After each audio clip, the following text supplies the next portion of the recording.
Welcome to the Occupational Safety Leadership Podcast, episode number 80. In this one, we're going to talk about ISO 45001 and the performance evaluation aspect of this. Let's just dive right in. So, for those joining us, a very quick overview. ISO 45001 is a international standard that sets a effective occupational health and safety management system framework based off of the Plan, Do, Check Act, much like ISO 9001 and ISO 14001, although the scope is occupational health and safety as opposed to quality or environmental. So, Section 9, Performance Evaluation. This is where we're going to sit down and say, well, how do we monitor and measure our performance here? So, um, like all things, we can put a plan in place, but we have to look at the effectiveness of that plan after. And then, of course, we adjust as we go. Quite possibly, we underestimated our abilities and we've completed the plan early. Other times, we've set very ambitious goals and not really worked towards these goals in a good fashion, and thus now we've fallen short. But the big thing, of course, is that we're monitoring and measuring performance that's out there. So as part of it, we're going to look at a evaluation of compliance, not just with the standard, but there's a legal aspect in here too. Then, so I would always say that before you ever do any form of a standard, do everything you can to say, I believe I am truly following the legalness, let's just call it, if that's even a word, of OSHA and EPA and all those guys first, and then try and get fancy and say, well, now let's look at a management system that's out there. So as part of it, there's also a internal audit aspect of it too. We just can't say, hey, we put the system in place, we'll circle back in a year, we'll look at how things went. We're going to do audits along the way to say, how did we do on this? And of course, at times we're auditing things like the hazards, and at other times we're auditing things like roles, responsibilities, resources, training, all that good stuff. So, and you always have to have a management review of this then too. So that's where we're going to sit down and actually say, this is exactly what we found as part of the system. This is where some people have a hard time speaking truth to power out there. And if the system that's put in place is not operating effectively, we have to do everything we can to bring it up to management's attention as quick as possible and have them course correct or have them say we have not given resources, and you kind of almost surge the resources to different areas to get yourself back on track then for this.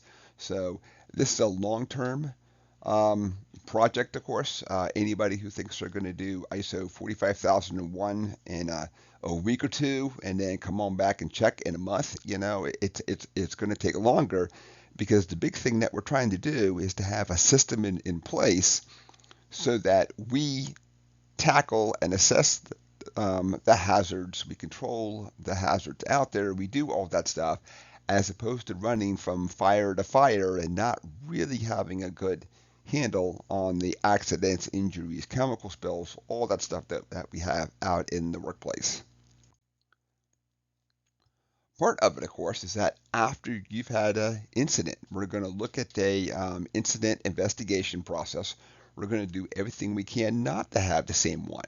So we're not just going to have a accident and then at the end say, well, I told the person to be more careful. There, the accident's now been investigated. We've now taken control of this. We're going to go ahead and tackle this.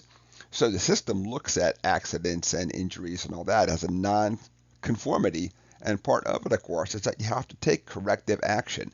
Corrective action means that you're going to solve for root cause, not just solve for.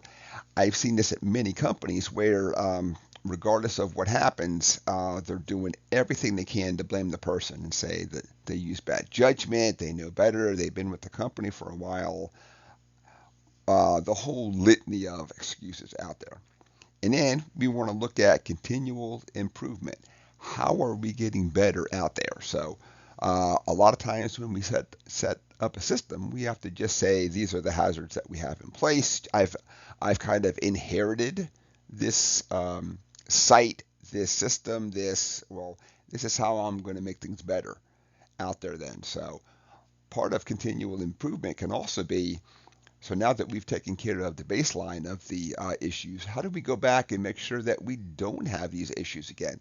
How do we go back and before we buy a piece of equipment, we're going to read about this piece of equipment. We're going to do everything we can to watch it run in action. We're going to have any hazards fixed by the vendor before they get to our place.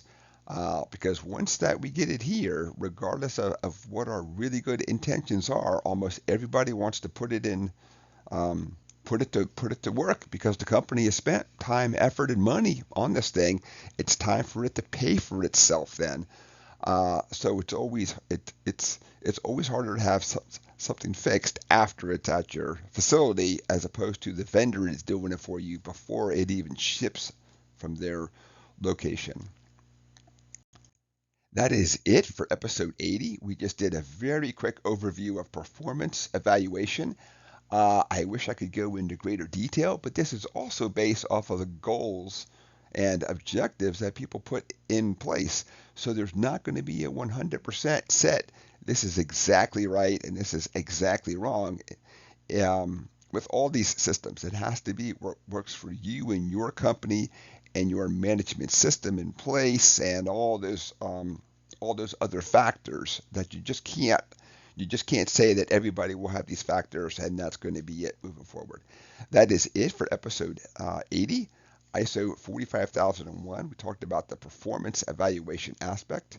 My name is Dr. David Ayers. Thank you for joining me today and have a safe day.